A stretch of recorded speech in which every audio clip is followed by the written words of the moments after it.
서북지방 자체가 양반이건 뭐건 다 이미 차별받고 있는 사람으로 어느 정도의 공통점을 갖고 있고, 그러면서 그런 걸 전제로 사람들이 모이기 시작하는 거죠. 더군다나 당시는 흉년이 지금 3년째 이어오고 있는 해예요. 흉년이 3년. 또 역병이 막 들고 그러면서 유랑자들이 굉장히 많았어요. 갈 곳 없고 거쳐온 사람들이 막 떠돌아다니는 사람들.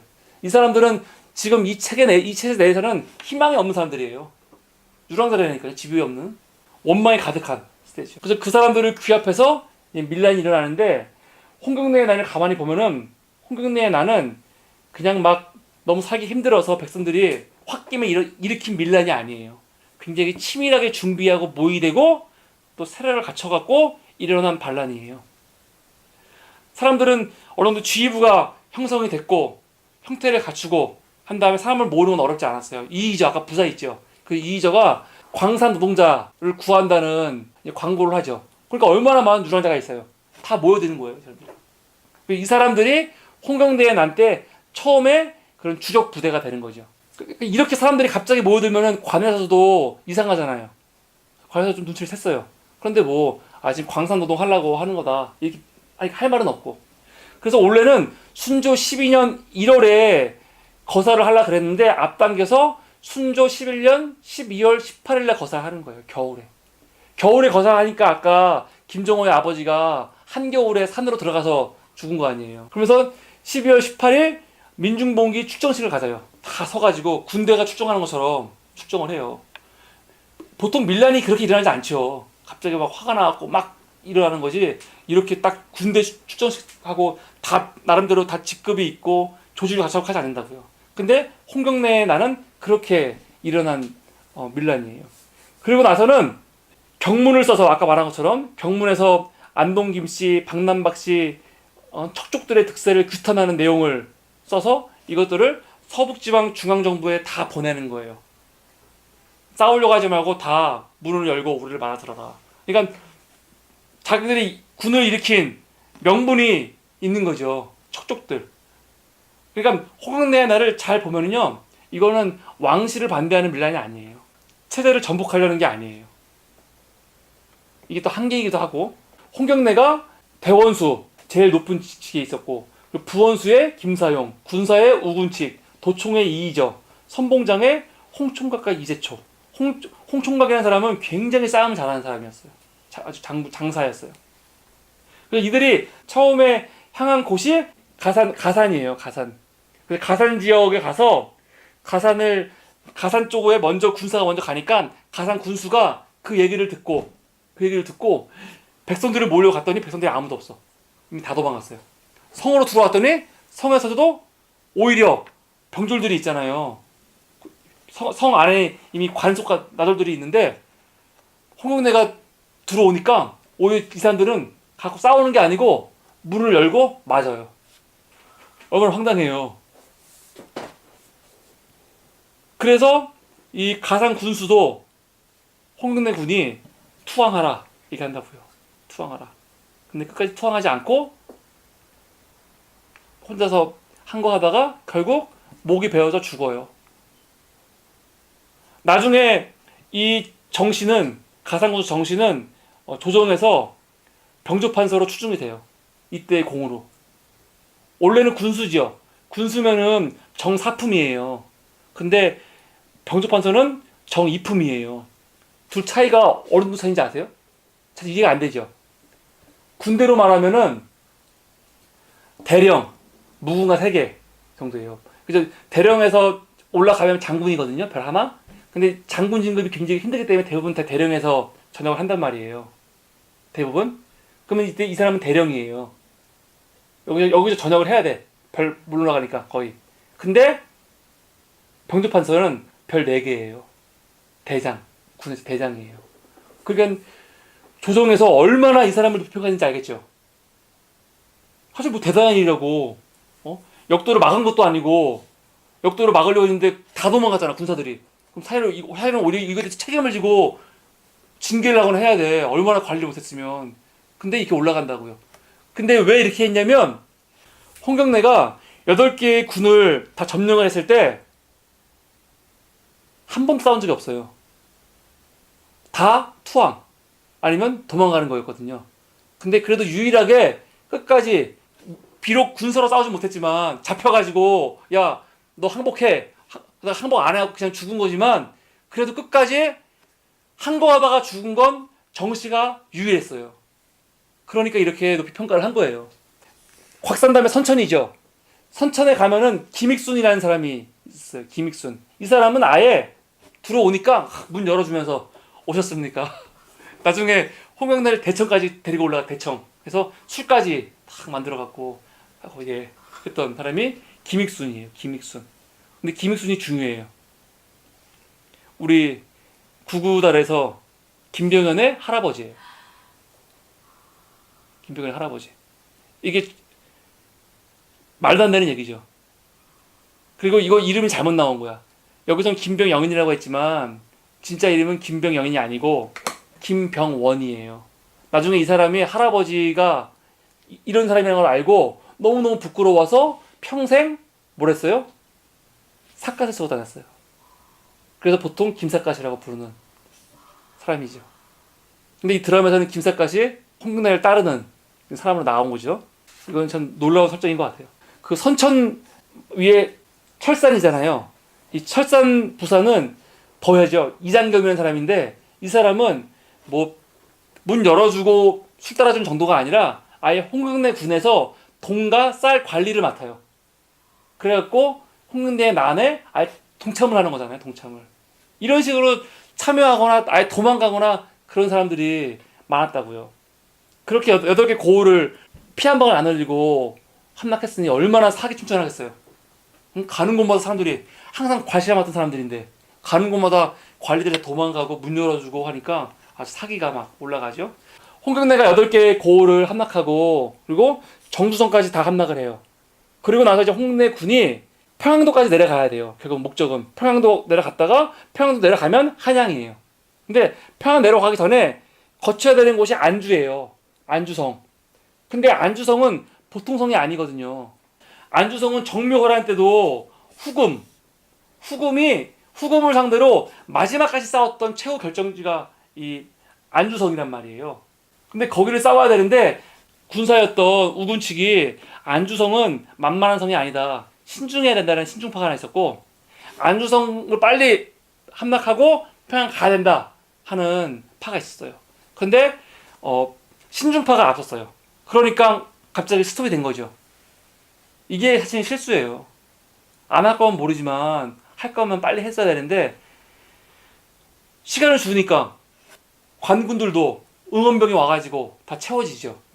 그리고 지휘관도 바뀌면서 체제가 정비되고 대우를 갖추게 되고 준비를 할 수가 있잖아요. 그런데 어떻게 해, 이게 관군을.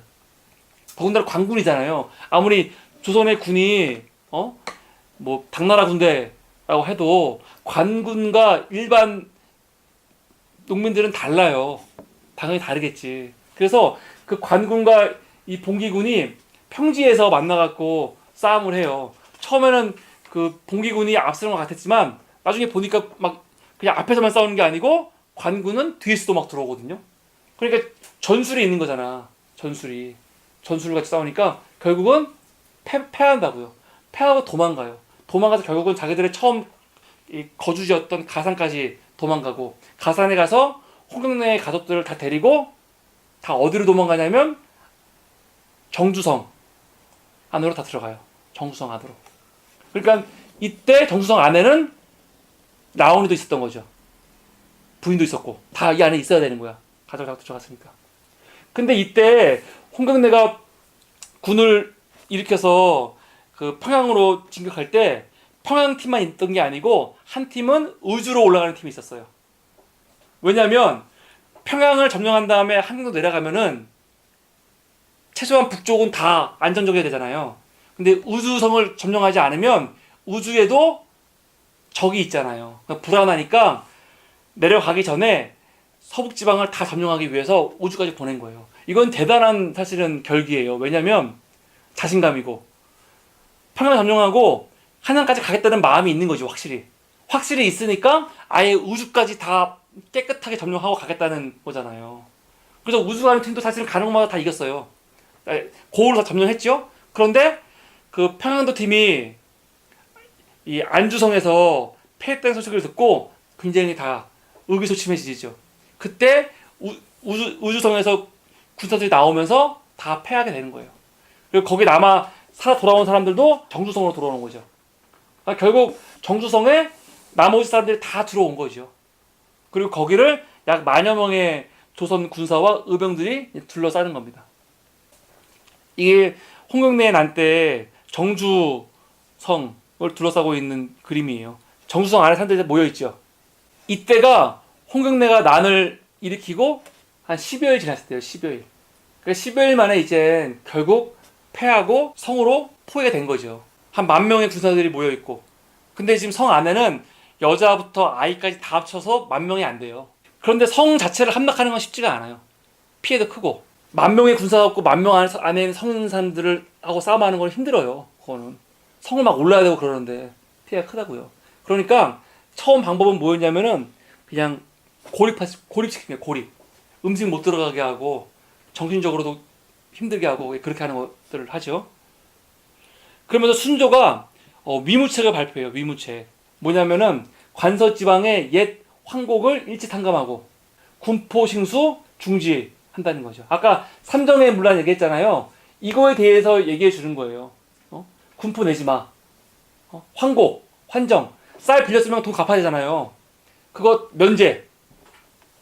그리고 평양 감사로 정만석이라는 사람이 가는데 이 사람이 굉장히 청렴하고 잘하는 사람이었어요. 그 사람들이 백성들 잘 민심 수습하고. 그러니까 동요 되겠죠. 그 우선 평양도 주변 사람들은 이렇게 정리가 되는 거고 성 안에 있는 사람들도 초조해질 수 있잖아요. 근데 정주성 안에 있던 사람들이 이러면은 막 동요돼서 사실은 안에서 막 반란이 일어나기도 하거든요. 그래갖고 홍경래 같은 사람들을 죽인 다음에 그 사람이 죽인 목을 가지고 가서 항복하거나 그런 경우가 많단 말이에요. 그런데 정주성에 들어가 있던 10,000여 명의 사람들은 그러지 않았어요. 그 사람들은 사실 아까 말했잖아요. 유랑민들이라고 많은 사람으로 조선에서 희망이 없던 사람들인데 홍경래라는 사람이 등장하면서 그 사람을 통해서 그나마 한 줄기 빛을 본 사람들이에요. 그리고 지난 10일 동안 경험한 게 뭐예요? 항상 무시당하고 평소 같았으면은 쳐도 못 보는 그런 사람들이 자기들 앞에서만 쩔쩔매고 그 경험이 굉장히 컸던 거죠. 차별 없는 세상에 대한 비전. 근데 사실 홍경래는 차별 없는 세상을 만들려 했던 사람은 아니에요. 이 경문 내용을 보면은. 그런데 그 밑에서 그를 따랐던 사람들은 그런 세상을 꿈꾼 거죠. 그럴 수 있다. 그러니까 정주성에서 그렇게 고립되었어도 흔들림이 없는 거예요. 그러니까 나중에 관군들이 막 쳐들어가는데 여기를 점령을 못해요. 너무너무 그 결기가 대단하니까. 그러니까 나중에 순조가 그렇게 위문책도 발표하고 막 그런 거거든요. 그런데 문제는 이 사람들의 마음은 요동이 없는데 쌀이 떨어졌어. 쌀이. 이렇게 여기서 한 4개월을 견디거든요. 한 4개월 정도를. 그러니까 오랫동안 견딘 거죠. 한 4개월을. 쌀이 떨어질 거 아니에요. 그래서 당시 석천이나 곽산은 곡식이 풍부했기 때문에 그쪽으로 옮겨야겠다라는 생각을 하게 돼서 기습 작전을 펴요. 갑자기. 근데 실패하죠. 보름 동안 3번 동안 기습했는데 다 실패하고 한 150명 정도 그냥 사상자만 나타납니다. 그때 관군 쪽에서는 의병장 허항이라는 사람이 있었는데 기습할 때 나온 홍총각한테 죽는 사건이 있었어요. 싸우다가. 이걸 기억해 주세요. 지금 이 허황이라는 사람을 나중에 얘기해 드릴게요. 곧 지림을 할 줄 알았던 관군이 너무 버티는 거예요. 4개월간을. 대단하잖아요. 이게 도저히 그냥은 힘들겠다 해서 어떻게 하냐면 그때부터는 땅을 파요. 보름 동안 땅을 파갖고 그 정주성 성벽 밑에까지 땅을 파고 들어가서 거기다가 순조 12년 4월 달에 북문 아래까지 땅을 타고 들어가요. 거기에 약 1800건의 화약을 넣어서 한 번에 터뜨려요. 그러니까 성벽이 무너지죠. 결국 4개월 만에 성벽이 무너진 거예요. 이때는 성벽 밖에서 4개월 동안 겨울 아니야. 추운 겨울. 포위하고 있던 관군 의병들도 막 진짜 분노, 도끼가 막 오를 대로 올랐을 때거든요. 그러니까 무너지는 순간 들어가서 다 그냥 살육하는 거죠. 그래서 죽지 않은 사람들이 거의 만여명이라 하셨잖아요. 거의 만여명이었는데 생포한 사람이 2,983명, 3,000명 정도. 한 7,000명은 죽은 거죠? 3,000명. 근데 그 중에 여자아이와 10세 이하의 아이들만 빼놓고 다 죽여요. 1917명을 죽이는 거죠. 한 2,000명 죽이는 거죠. 우리가 영화들 보다 보니까 영화들이 하도 스케일이 커갖고 1,000명, 2,000명 죽었다니까 이게 별로 안 커 보인다고 생각하나 봐요. 1,000명, 2,000명이면 안 큰 숫자가 아니에요. 더군다나 이 시대에. 지금 고울이 없어진 거예요, 고울이. 그런데 홍경난이 평정되고 성 안에 들어가니까 사람들이 놀랬어요. 왜 놀랐냐면은 관아의 건물들, 사당, 항교가 그대로 있는 거예요. 만약에 역도들이 일어나고 반란이 일어나고 그러면 제일 먼저 뭘 먼저 해요? 불 지르고 막 그러거든요. 분노 때문에. 근데 그렇게 안 했다는 거죠. 단순히 이들이 폭도가 아니라는 하나의 반증이기도 하고, 아니면 그럴 수도 있죠. 아니 다 그냥 항복했는데 불을 왜 질러? 어차피 항복했는데. 그렇게 볼 수도 있는 거고. 하여간 홍경래의 나는 평민 출신이 일으켰고 대부분이 참여한 사람이 평민이었기 때문에 말 그대로 밀란이에요. 근데 그 이후의 밀란들에게 큰 영향을 준 밀란이죠.